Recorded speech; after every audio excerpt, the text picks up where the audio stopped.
বিসমিল্লাহির রহমানির রহিম। আজকে অটোক্যাড 2D এর আরও একটি কমেন্ট নিয়ে আলোচনা করব। তো এই কমেন্টের নাম হচ্ছে আর্চ। মূলত এই কমেন্টটি প্রায় 10 থেকে 11 প্রকারের হয়ে থাকে। আজকে আমি এই 10 থেকে 11 প্রকারের কমেন্ট নিয়েই আলোচনা করব এবং আপনাদেরকে ড্র করে দেখাবো কিভাবে এই 10টি অথবা 11টি আর্চ কমান্ড যে রয়েছে সেগুলো নিয়ে কাজ করতে হয়। এখন আমার যে মাউসের পয়েন্টারটি দেখতে পাচ্ছেন, এই পয়েন্টারটি এখন আমি যেখানে নিয়ে এসেছি, মূলত এই সিম্বলটি হচ্ছে আর্চের সিম্বল, অর্থাৎ যেটি আসলে বেন্ড করা বোঝায়, বাঁকানো বোঝায়। এখানে যদি আমার মাউসের লেফট বাটন আমি জাস্ট ক্লিক করি, তখন আপনারা দেখতে পাচ্ছেন যে এখানে প্রায় 10 থেকে 11টি আর্চ কমান্ড রয়েছে। তো এখন আমি এই ধারাবাহিকভাবে এই 10টি আর্চ কমান্ডই ড্র করে দেখাবো এগুলো নিয়ে কিভাবে কাজ করতে হয়, অর্থাৎ এগুলো ড্র করতে হয়। তো প্রথমে আমি কথা বলবো এখানে যে 3 পয়েন্ট আর্চ রয়েছে, এই 3 পয়েন্ট আর্চ নিয়ে। তো এই 3 পয়েন্ট আর্চ কমান্ডটি ড্র করার জন্য আমাদের একটি বেস পয়েন্ট লাগবে, যেখান থেকে আমরা এই আর্চ ড্র করব, এবং আমাদের একটি অবজেক্ট লাগবে যার সাপেক্ষে আমরা এই আর্চ ড্র করব। এখন বিষয়টা যদি আমি ড্র করি তাহলে আপনাদের কাছে ক্লিয়ার হবে আরও। ধরুন এই যে আমি লাইন কমেন্টে ড্র করলাম, এটি আমাদের সেই বেজ লাইন, যেখান থেকে আসলে আমি এই 3 পয়েন্ট আর্চ ড্র করব। এখন আমি ঠিক কত ডিস্টেন্সে এই আর্চ কমান্ডটি ড্র করব সেটি আমরা আমাদের যে ড্রয়িংস রয়েছে তার যে লিমিটেশনস দেওয়া থাকবে সেটি দেখে আমরা বুঝে নিতে পারবো।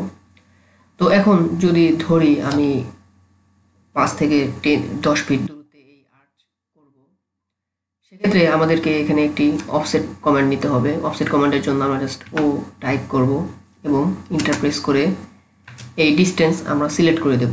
আমরা যদি 5 ফিট ডিস্টেন্সে এই অফসেট নিই তাহলে আমাদের এই আর্চটিও 5 ফিট ডিস্টেন্সে হবে, এবং আমরা যদি এখানে 10 ফিট অফসেট নেই তাহলে আমাদের যে আর্চ রয়েছে সেটি 10 ফিট ডিস্টেন্সে হবে, অর্থাৎ এই বেস পয়েন্ট থেকে আর্চের যে পিক রয়েছে সেটি ডিস্টেন্স হবে 10 ফিট।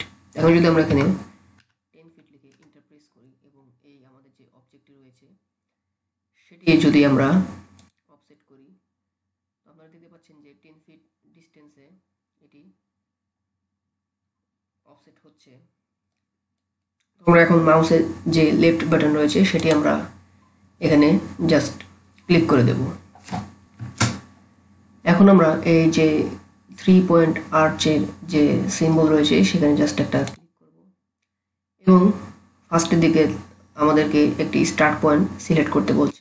আমরা যদি এই পয়েন্টটিকে স্টার্ট পয়েন্ট হিসেবে বিবেচনা করি এবং এই পয়েন্টটিকে আমরা যদি মিড পয়েন্ট হিসেবে বিবেচনা করি, দেন আমরা একটি এন্ড পয়েন্ট এখানে বিবেচনা করব। তো আপনারা দেখতে পাচ্ছেন যে এভাবে আমরা এই 3 পয়েন্ট আর্চ যে কাজটি রয়েছে সেটি কমপ্লিট করব, এবং আমাদের যে যে অবজেক্টটি আমরা সিলেক্ট করেছিলাম সেটি আমরা রিমুভ করে দেব। আমি আরও একটি 3 পয়েন্ট আর্চ আপনাদেরকে করে দেখাচ্ছি আপনাদের বোঝার সুবিধার্থে। আমি এখানে আরেকটি লাইন নিলাম এবং একটি অফসেট কমান্ড নিলাম, যার ডিস্টেন্স আমি নিলাম 2 ফিট, এবং এটি আমি অফসেট করে নিলাম এবং ইএসসি বাটন প্রেস করে আমার এই যে কমেন্টটি ছিল সেটি ক্যান্সেল করে দিলাম, এবং আমি পুনরায় আবার এই আর্চ অর্থাৎ 3 পয়েন্ট আর্চ সিলেক্ট করলাম, এবং আমার এই পয়েন্টারে দেখুন লেখা এসেছে স্পেসিফাই স্টার্ট পয়েন্ট, অর্থাৎ যে পয়েন্টটি থেকে আমি এখন এই আর্চ স্টার্ট করব। ধরে নিলাম আমার এই পয়েন্টটি হচ্ছে স্টার্ট পয়েন্ট। এখন এখানে একটি সেকেন্ড পয়েন্ট আমাদেরকে সিলেক্ট করতে বলছে।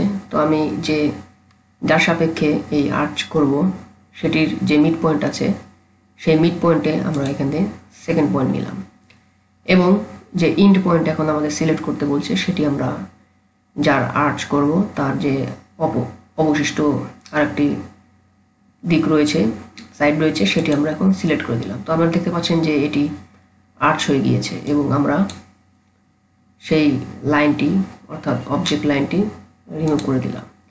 তো এভাবেই সহজে আমরা এই 3 পয়েন্ট আর্চ দিয়ে আর্চের কাজগুলো করতে পারি। এই আর্চ মূলত বিভিন্ন 2D ফ্লোর প্ল্যানিংয়ের যে বারান্দা রয়েছে, বেলকনি রয়েছে, সেগুলোর কাজ করার জন্য এই 3 পয়েন্ট আর্চ ব্যবহার করা হয়। এখন আমরা কথা বলবো এখানে যে দ্বিতীয় আর্চ রয়েছে, সেকেন্ড যে আর্চ রয়েছে সেটি হচ্ছে স্টার্ট সেন্টার এন্ড। এটি নিয়ে এখন আমরা কাজ করব। তো এটি নিয়ে কাজ করার আগে আমরা এখানে একটি অবজেক্ট ড্র করে নেব, যেটি মূলত ক্রস হেয়ার। এখানে আমরা একটি ক্রস হেয়ার ড্র করে নিচ্ছি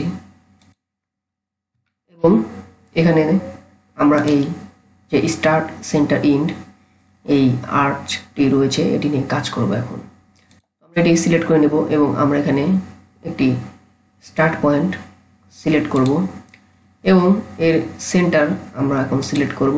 দেন এই যে এন্ড পয়েন্ট রয়েছে সেটি আমরা সিলেক্ট করে দেব। এর ফলে আমরা এরকম একটি আর্চ পেয়ে যাব। এবং আমরা যদি এক্সট্রা যে লাইনগুলো রয়েছে সেগুলো যদি ট্রিম করে দেই, তো আমরা এরকম একটি আর্চ এখানে পেয়ে যাব। এখন আমরা কথা বলবো এখানে যে থার্ড নাম্বার আর্চ রয়েছে, যেটি স্টার্ট সেন্টার অ্যাঙ্গেল, এটি নিয়ে এখন আমরা কাজ করব। এটি নিয়ে কাজ করার আগে আমরা এখানে অনুরূপভাবে একটি ক্রস হেয়ার ড্র করে নেব, যেটি আমরা লাইন কমান্ড ইউজ করে ড্র করব। এবং আরও একটি অবজেক্ট আমরা ড্র করে নেব, যে অবজেক্ট থেকে আমরা এখানকার যে অ্যাঙ্গেল রয়েছে সেই অ্যাঙ্গেল মেজারমেন্ট করব। তো আমরা এখানে একটি অ্যাঙ্গেল লাইন ড্র করে নিলাম।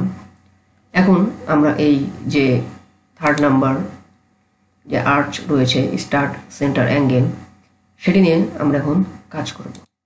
তো এই আর্চটি আমরা সিলেক্ট করে এর যে স্টার্ট পয়েন্ট আছে এটি আমরা এখানে যদি ধরে নেই এটি স্টার্ট পয়েন্ট, এবং এখন আমরা এর যে সেন্টার রয়েছে সেই সেন্টারে একটা ক্লিক করব এবং এখন যে লাইনটি আমরা অ্যাঙ্গেল লাইন হিসেবে ধরে নিয়েছি সেই লাইনের যে একদম শেষ প্রান্ত আছে সেটিতে আমরা একটি ক্লিক করে দেব। তো এভাবে আমরা এখানে এরকম একটি আর্চ পেয়ে যাব এবং এর যে অবশিষ্ট যে লাইনগুলি আছে সেগুলো যদি আমরা ট্রিম করে দেই তো আমরা এখানে এরকম একটি আর্চ পাবো। তো এর যে থার্ড নাম্বার আর্চ রয়েছে অর্থাৎ স্টার্ট সেন্টার অ্যাঙ্গেল, এটি আমরা আমাদের ড্রয়িং এর বিভিন্ন ক্ষেত্র বিশেষে এরকম একটি আর্চ দেখতে পাবো। এখন আমরা কথা বলবো এর যে ফোর্থ নাম্বার যে আর্চ রয়েছে, যেটি হচ্ছে স্টার্ট সেন্টার লেন্থ। এটি মূলত এই যে 2 নাম্বার যে আর্চ রয়েছে অর্থাৎ স্টার্ট সেন্টার এন্ড, এটি এবং ফোর্থ নাম্বার অর্থাৎ 2 এবং 4 এর কাজ একই, তাই আমি আর এই 4 নাম্বার আর্চটি দেখাচ্ছি না। এখন আমরা কথা বলবো এইখানকার যে ফিফথ নাম্বার যে আর্চটি রয়েছে অর্থাৎ স্টার্ট এন্ড অ্যাঙ্গেল, এই আর্চটি নিয়ে। এটি নিয়ে কাজ করার জন্য আমরা আগে থেকে একটি ক্রস হেয়ার ড্র করে রেখেছি এবং একটি অ্যাঙ্গেল লাইন ড্র করে রেখেছি যার সাপেক্ষে এই কাজটি আমরা করব। তো এটি নিয়ে কাজ করার আগে আমরা এখানে এই আর্চটি সিলেক্ট করে নেব মাউসের লেফট বাটন ক্লিক করে, এবং এই যে আমাদের যে অবজেক্টটি রয়েছে সেটির প্রথমে আমরা একটি স্টার্ট পয়েন্ট সিলেক্ট করব।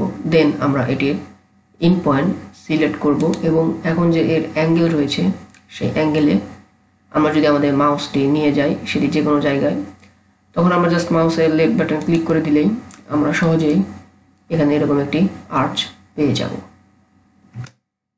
এখন আমরা আরও একটি ইন্টারেস্টিং আর্চ নিয়ে কথা বলবো, যেটি হচ্ছে এখানকার যে 6 নাম্বার আর্চ রয়েছে যেটি স্টার্ট এন্ড ডিরেকশন।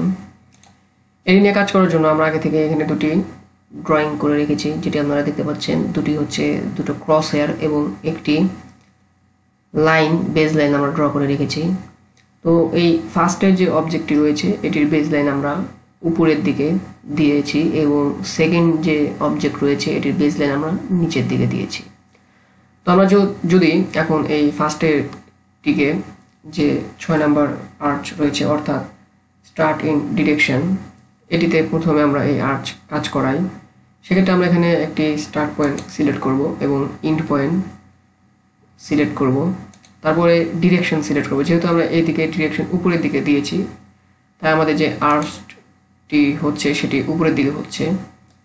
এবং অনুরূপভাবে এই অবজেক্টে যদি আমরা এই কাজটি করাই সেক্ষেত্রে আমরা এখানেও একটি স্টার্ট পয়েন্ট সিলেক্ট করব, দেন ইন্ড পয়েন্ট সিলেক্ট করব এবং ডিরেকশন সিলেক্ট করব।